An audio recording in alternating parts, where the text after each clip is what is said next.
Dear YouTube family. कैसे हैं आप लोग? आई होप कि आप सब लोग घर पे होंगे और सुरक्षित होंगे। एज यू नो, जो हमारी अकाउंटिंग होती है वो हमारी ओनर के साथ साथ और भी बहुत एक्सटर्नल पार्टीज होती हैं जिनके लिए वो यूजफुल होती है। जैसे आपकी गवर्नमेंट, आपकी क्रेडिटर्स एंड और भी आपके जो शेयर होल्डर्स हैं, डिबेंचर्स होल्डर्स हैं, इन सबको हमें अपनी अकाउंटिंग शो करनी होती है because of various reasons. Government को टैक्स के लिए बाकी शेयर होल्डर्स वगैरह हमारी कंपनी में इन्वेस्ट कर रहे होते हैं। जो हमारी ये अकाउंटिंग होती है, इससे हमें क्या पता चलता है कि हमारी कंपनी की फाइनेंशियल पोजीशन कैसी है। एंड इसके लिए हमको कुछ set rules and regulations follow करने होते हैं जिनके ऊपर हमारी अकाउंटिंग बेस्ड होती है, जिसको फॉलो करके हम अपनी अकाउंटिंग करते हैं। एंड इस सेट रूल्स एंड रेगुलेशंस को हम कहते हैं generally accepted accounting principles. Okay, generally accepted accounting principles.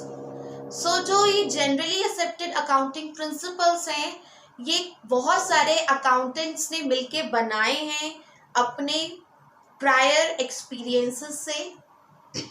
Okay, and ये जो हमारे प्रिंसिपल्स हैं ये यूनिवर्सल हैं। यूनिवर्सल मीन्स पूरी दुनिया में एक जैसे फॉलो होते हैं for the accounting. Let's see what are these accounting principles. These accounting principles can be classified into two categories. The first one is accounting concepts or assumptions. Next is accounting conventions. We will study about these accounting conventions in our further classes. So in this lecture, we will see some of the accounting assumptions and concepts. Sorry for the disturbance, some construction is going on. The first one is business entity concept.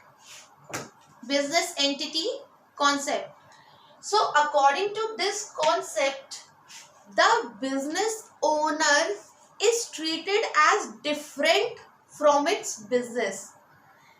A business owner is treated as a different unit or a separate unit distinct from its business.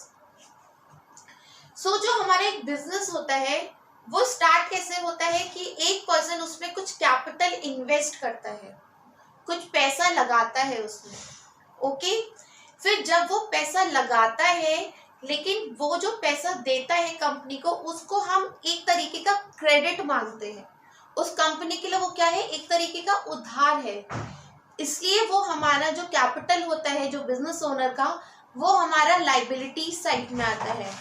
किस side में आता है? वो liability side में। और उस पे हमेशा उसकी कैपिटल पे कंपनी उसको इंटरेस्ट देती है क्योंकि वो हमारे लिए एक क्रेडिटर जैसा है और उस पे कंपनी उसको इंटरेस्ट देती है।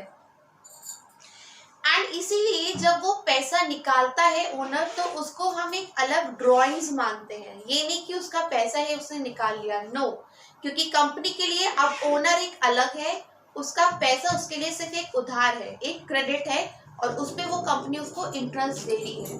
तो अगर वो पैसा निकाल रहा है अपने किसी पर्सनल यूज के लिए, वो क्या है, उसके लिए ड्रॉइंग्स है।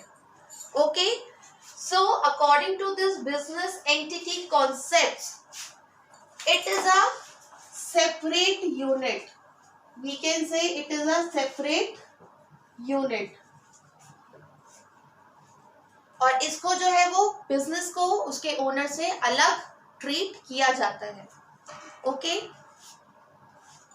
एंड ये जो बिजनेस एंटिटी कॉन्सेप्ट है ये पार्टनरशिप में एंड कंपनी तीनों में हमारा फॉलो होता है। Next is money measurement concepts.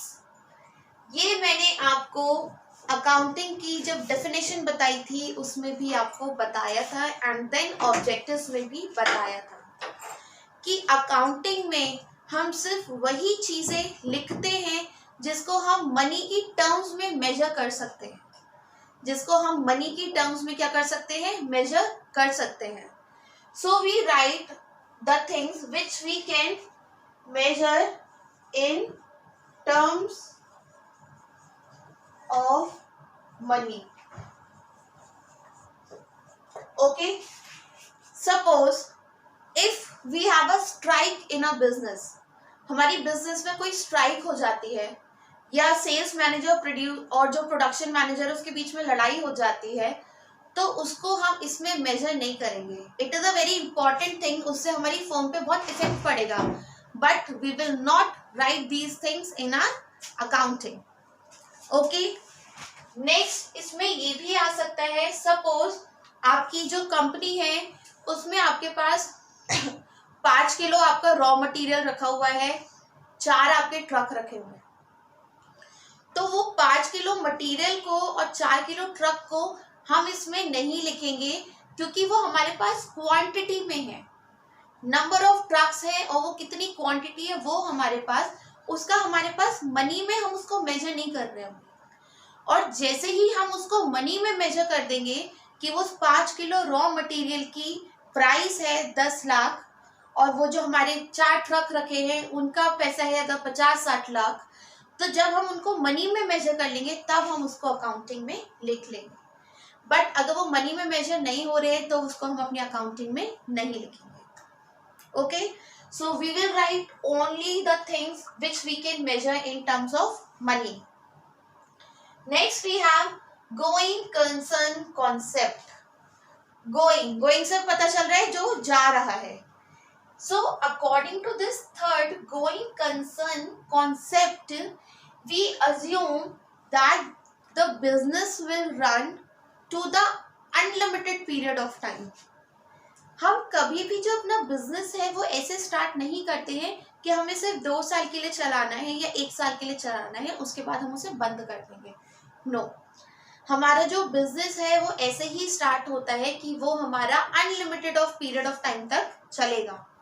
Okay, इसीलिए हम उसमें अपने एसेट्स और लायबिलिटीज को क्लासिफाइड करते हैं in short term and long term. अब अगर हम ये सोच लेंगे कि हमारा बिजनेस जो है वो 1 साल बाद बंद हो जाएगा, तो लॉन्ग टर्म एसेट्स या लॉन्ग टर्म लायबिलिटीज तो हमारी आएंगी ही नहीं. और हम बिल्डिंग और अपने फर्नीचर वगैरह में जो हमारे फिक्स्ड एसेट्स होते हैं उसमें इसीलिए इन्वेस्ट करते हैं क्योंकि वो हमारे लॉन्ग पीरियड ऑफ टाइम तक चलेंगे. ओके, और इसीलिए जो हमारे डिबेंचर्स होल्डर्स होते हैं जिनसे हम उधार लेते हैं वो हमें उधार इसीलिए ही देते हैं क्योंकि हमारा जो पीरियड है वो लॉन्ग पीरियड ऑफ टाइम तक चलेगा बिजनेस. ओके, एंड इसीलिए जो हमारा गोइंग कंसर्न कॉन्सेप्ट है इसके अकॉर्डिंग ये होता है कि business will run to the long period of time, to the long period of time.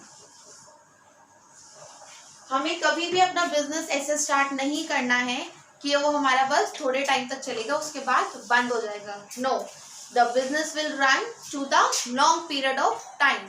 ऐसी ही चीज को मान के हम अपने assets liabilities long term short term में डिवाइड करते हैं, लोगों से उधार लेते हैं. Okay, so the next we have dual aspect concept. Dual means दो. So according to this concept हमारी फर्म में जो भी ट्रांजेक्शन्स होते हैं वो एटलीस्ट 2 अकाउंट्स को इफेक्ट करते हैं. एटलीस्ट 2 अकाउंट्स को इफेक्ट करते हैं. अगर एक चीज हमारी क्रेडिट हो रही है तो दूसरी हमारी क्या होगी, डेबिट होगी. ओके, जैसे इसी की वजह से हमारी जो बैलेंस शीट है उसमें एसेट्स और लायबिलिटीज हमेशा इक्वल होती हैं, हमेशा इक्वल होती हैं. नाउ सपोज लेट्स अज्यूम कि एक इंसान ने अपना एक बिजनेस स्टार्ट किया है, एक बिजनेस उसने स्टार्ट किया है. तो उसने जब अपना बिजनेस स्टार्ट किया उसने 5 लाख की कैपिटल लगाई है. ओके, उसने 5 लाख की क्या लगाई है, कैपिटल लगाई है. और 1 लाख उसने बैंक से लोन लिया है, उसने 1 लाख बैंक से लोन लिया है. ओके, और जब उसने ये 5 लाख कैपिटल लगाई और 1 लाख लोन लिया तो उसने एक मशीनरी खरीदी है जो 6 लाख की है, जो क्या है 6 लाख की है. Now see, now what happen, उसके पास हमारे पास जो है ये होगी हमारी असेट्स जो है वो होंगे इक्वल टू लाइबिलिटीज। असेट जो है वो हमारी इज इक्वल टू क्या होनी चाहिए, लाइबिलिटीज, क्योंकि असेट्स और लाइबिलिटीज हमेशा बराबर होती हैं। ओके, सो असेट्स में उसने हमारी खरीद ली है मशीनरी, असेट्स में उसने हमारी खरीदी है मशीनरी। सो मशीनरी कितने की है, यहाँ पे उसने खरीदी हमारी मशीनरी, जो कि उसने कैसे अरेंज की थी, अपनी कैपिटल लगा के प्लस उसने लोन लिया था। नाउ लेट्स सी क्या ये जस्टिफाई कर रही है हमारी इक्वेशन। सो मशीनरी थी हमारी 6 लाख की, जिसमें उसने कैपिटल लगाई थी 5 लाख की और प्लस लोन लिया था 1 लाख का। सो यस, इससे हमारी जो एसेट्स और लायबिलिटी साइड दोनों इक्वल आ रही हैं। उसने क्या किया, एक बिजनेस स्टार्ट किया जिसमें उसने 5 लाख की कैपिटल लगाई, 1 लाख बैंक से लोन लिया और फिर 6 लाख की मशीनरी खरीदी। सो ये 6 लाख की मशीनरी एसेट्स हो गई और कैपिटल और लोन हमारा 6 लाख का हो गया, कैपिटल 5 लाख और लोन 1 लाख। ये दोनों हमारी लायबिलिटी इसलिए है क्योंकि हमें इनका पैसा वापस करना है।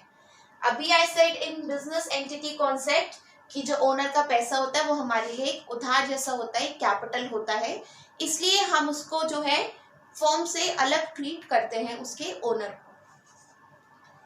Next is accounting period concept.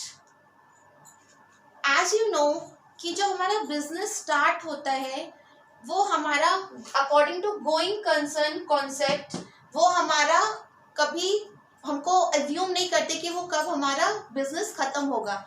हम उसको ऐसे ही चलाते कि वो कंटिन्यूसली बस चलता जाएगा हमारा बिजनेस।